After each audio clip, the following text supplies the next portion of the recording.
And we welcome you back in here on WQAM on this beautiful football Friday. Hollywood Omar Kelly, Alex Dono along here with you. It's time to head out to the Toyota of Hollywood hotline. Shop over 2,000 Toyotas on sale at one location. Toyota of Hollywood on 441 between Hollywood and Sheridan. ToyotaofHollywood.com, where we are joined by Pro Football Talks, Mike Florio. Mike, thank you for the time. As always, appreciate it. You know, I almost wasn't able to make it today because somebody recently offered me close to $15 billion for the PFT operation. I almost took it, but I didn't, so I'm still here. Yeah, me too, Mike. I was offered $1 million for my Twitter account, and I decided to continue to work because I want to pass it down to my family. Well, it underscores a point that I make all the time, and this is not really funny if you're a football fan. You're stuck with ownership. There isn't a damn thing you can do. And there is no test that you have to pass to be an owner of an NFL team. You have to pass 2 tests to drive a car, written and practical. All you got to do is show up with a big bag of money, the biggest bag of any of the bags out there to buy a team, or be the right person in the will. That's how you own an NFL team. That's the only qualification necessary. You don't even have to know what a football looks like. That's all you have to do. Have the money or be in the will. Mike, I definitely want to ask you, everybody thought that Mike McDaniel's firing was connected to John Harbaugh's availability. But then John Harbaugh basically shops for his team because people don't understand that he was doing the interviewing, not vice versa. But now Dolphin fans are kind of let down that they're not going to have access to John Harbaugh and also Mike Tomlin. Do you think that this is healthy for a fan base to interview double-digit candidates and really have no excitement in any of the names that are available to you? Well, look, I think the problems here go all the way back to the decision to fire Chris Greer during the season and keep Mike McDaniel, and then to send out the signals for the balance of the season that maybe Mike McDaniel has a chance to stick around, and go into the hiring cycle the first couple of days with this notion that maybe Mike McDaniel will stay, which only means that you're going to hire a GM who probably wouldn't have wanted to keep Mike McDaniel, who carries around a list, and all new GMs have a list of the 3 or 4 coaches they'd want to hire because they scout everyone. They scout players, they scout coaches, they scout scouts, they scout everyone. If John Eric Sullivan would have his druthers, he's going to have somebody that he's going to gravitate towards. So this has always been just kind of a clumsy, clunky process. I never thought that Mike McDaniel was fired because there was an opening to get John Harbaugh. I just thought this was a natural byproduct of the half measures that were put in place during the season. And then just as you get deeper and deeper into the process of interviewing, screening, hiring a GM, the natural conclusion arises that the team's going to be better off if we start fresh at head coach too. And, Troy Aikman's involvement in the process. We all heard Troy Aikman's criticism of Mike McDaniel during the week, 14-15 game against the Steelers on Monday Night Football, the December 15 game, the night game. And, he goes from consulting as to the GM hire to consulting as to the coaching hire. And I just think it's a lot of factors. And the problem is there isn't a clear, a lot of times, and this doesn't make it right because it violates the letter, if not the spirit of the Rooney Rule. A lot of times the owner knows who he or she is going to hire the moment that the current coach is fired. I truly think they went into this wide open, and this is what happens. It's a wide open search. And the A-list candidate, one of them has gone elsewhere. The other one isn't going to coach this year. And so now it's just a matter of finding the right person to lead this team forward. Speaking of Mike Tomlin, and I don't think many people who are inside the league are surprised that he walked away from Pittsburgh, but there's talk that he might not coach again.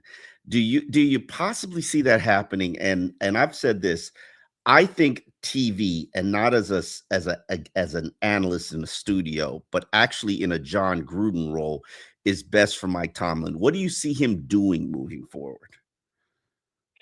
I'd be surprised if he never coaches again because coach is coach, and he's been part of a team ever since he first started playing football. He went straight from playing college football at William & Mary to being receivers coach at VMI, and 1994, 95 timeframe. So he has always been coaching.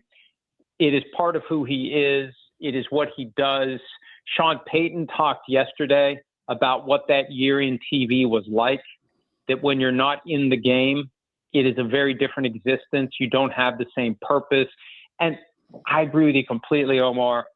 Mike Tomlin's talents would be wasted in a studio. And I know I'm part of a pregame show, but it's the nighttime pregame show, so it's a different vibe than the morning and afternoon pregame shows. Those things evolved at the point where they're, I don't want to say they're worthless, but they're far less worthwhile than they used to be, because we all know everything we need to know about the Sunday games thanks to Twitter and Google and YouTube and all the websites out there. When I was a kid, like the NFL Today on CBS was the only way to know what the hell was going to go on. You hardly got any coverage in your paper for any team other than the local team. You hardly got any coverage on TV for any team other than the local team. And that's how you set the table. Now the table's set. And the idea of Mike Tomlin with a few random sound bites on Fox's pregame show, that doesn't do justice what he could be. I think he could be a revelation as a game broadcaster, like Madden was, like early Tony Romo, where we're like, wow, I can't believe it. Just think of how he speaks now. Short, to the point, creative sound bites. I think a lot of them he just kind of comes up with on the fly. He'd be a great teacher of the game, and it would be the next best thing for him, I think, to coaching. And he could fall in love with it, and he could end up deciding to do that, for the rest of his career, just like John Madden did. Mike, what's the latest buzz or sense you're getting on who do you think the most likely next head coach of the Miami Dolphins is going to be? Right now, I don't know. I mean, does anyone rule out Stephen Ross hanging out at the game Monday night and giving a big bag of money to the coach that wins? Not Mario, but certain. Hold on, I think you just said that the Hurricanes are not going to win, Mike, and now I think everybody's going to in their feelings. I said whoever wins. I didn't say they're not going to win. Yeah, Remember, he was hanging around to hire Brian Flores after Super Bowl 53. He wouldn't let him go back to New England and change his mind like Josh McDaniels had done after the Patriots played the Eagles in Super Bowl 52, and McDaniels was back in the building long enough to get his mind changed about taking the Colts job. He was at the hotel. He snatched Brian Flores and took him to Miami. Not that worked out well for anyone, but I really don't know. And, I say it half jokingly. I am surprised that there isn't any buzz about Curt Cignetti anywhere. But me too. When you look at what he's done at Indiana, I don't care that he's never coached in the NFL. I don't care that he's 64. When you go from IUP to Elon to James Madison to Indiana, and you immediately turn around a team that was just cannon fodder for the good teams in the Big Ten, that's an amazing development. And how can you not at least do a deep dive in whether or not Curt Cignetti could be the guy to turn around a team that desperately needs to be turned around? All right, Mike, I want to shift gears with you here, and we didn't get to this story today, obviously, because we got a huge football game coming up on Monday, but I wanted to get your take on this because I know you're always in on these gambling stories, and we had another nasty one pop up yesterday with a bunch of college kids basically getting bought here by people that were placed all over the country, and these stories continue to pop up, Mike, but this one seemed particularly ugly. Well, and are we surprised by any of this? Look, how long has it been now? 7, 8 years. Gambling is legalized, normalized, and by the people providing the sports, heavily monetized. So we're getting a generation of kids graduating to college sports, pro sports, who just think it's all normal. You turn on your TV, bet. It's integrated into the shows. It's everywhere. You can't get away from it. It's normal. And so you get an opportunity to make a little money playing along with this game where it's very easy to conclude that as it's set up, it's all rigged against the gambler anyway. This isn't like trading stocks. There's no way for the rising tide to lift all boats. It's a zero-sum game. The only way they make money is if you lose money. So it's very easy to justify getting a little bit here, getting a little bit there. Okay, yeah, fine. Let's, and so it doesn't surprise me. What surprises me is it hasn't happened more often. And it makes me wonder how many more scandals like this are out there that have yet to be uncovered.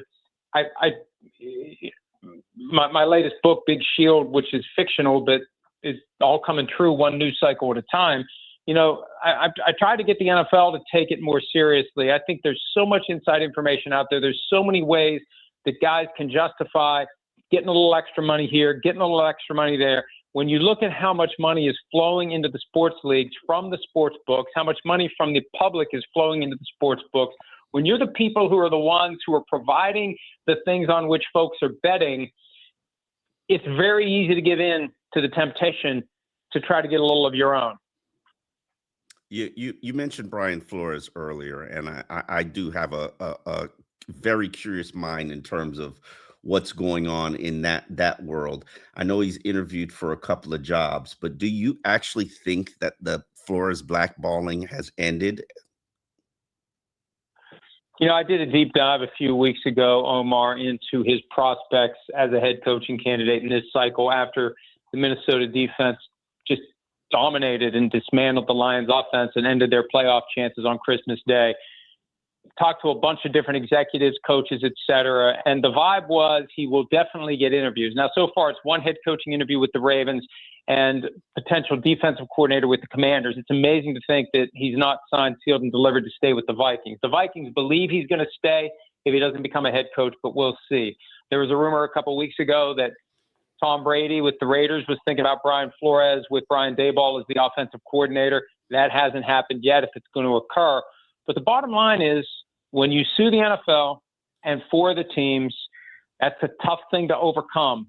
And even though it is not proper under the federal law that Brian Flores is using, the Title VII of the Civil Rights Act 1964, you can't consider the fact that he's pursued legal rights.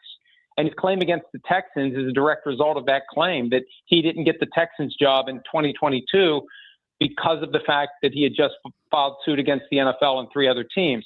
As a practical matter, it's hard to get these folks who like to get their way. They don't like to get sued. No one likes to get sued, but the more money you have, the less you like to get sued. And it wouldn't surprise me if it's a factor. And if they're smart, they're not going to leave any fingerprints. But with all that said, and the Steelers would make a ton of sense for him. And I know this, the one thing I learned, we know how it went for him in Miami. In Minnesota, there's some folks in the building that don't necessarily like the Belichick style that he brings to the table. In Pittsburgh, the 1 year that he was there, and they were the ones who gave him the lifeline after he filed the lawsuit, which surprised me. They loved him. They loved him in Pittsburgh. And I will not be surprised if he emerges as a real candidate there. Now, they like to hire first-time head coaches. For whatever reason, that's what they do. But if they're willing to hire somebody with head coaching experience, and I would submit that maybe they need someone with head coaching experience given the current state of the roster, I won't be surprised if Brian Flores emerges as a real candidate there. Mike, real quick before we let you run, we had some tremendous games last week. Maybe give me a game or two really quick if you can that stands out that you think could be a very entertaining one here for us all this weekend. I mean, I think they all could. I don't want to, kick the can here. One thing I've noticed, and Dolphins fans will appreciate this, and they may be very happy about it when it's all said and done. Man, Patriots fans are really confident, and they shouldn't be. Like, have you not watched the Texans play, Patriots fans who think that this is just check the box and you're going to be in the AFC Championship? They're going to have their hands full. That defense is so good. It overcame C.J. Stroud having arguably his worst night of his pro career, and they still won 30-6. That's how good that Texans defense is. So the Patriots haven't seen a team like this. The closest they've seen is the Browns by way of defense. And the game was like 9-7 at the half, and the dam finally broke in the third quarter, and the Patriots pulled away. They've had an easy schedule, and that's fine. They can't pick their schedule. But when you have an easy schedule, you know what that means? You get a great team that rolls into the playoffs, and you get a rude awakening. So that game to me, now I guess I should say Rams-Bears since it's on NBC, so that too. But Texans-Patriots, it's fascinating to me because the Patriots fans are so over-the-top confident, they're setting themselves up for a potentially major disappointment. Mike, thank you for the time. As always, we appreciate it. We'll talk to you again next week. Thanks, guys. All right, Mike Florio here with us on QAM. We're going to take a pause. When we come back, Hurricanes radio analyst Don Bailey Jr., he will stop by. We'll get his thoughts The big one coming up on Monday, Miami and Indiana. We'll take a quick pause. More preview of Canes and Hoosiers coming up next on QAM.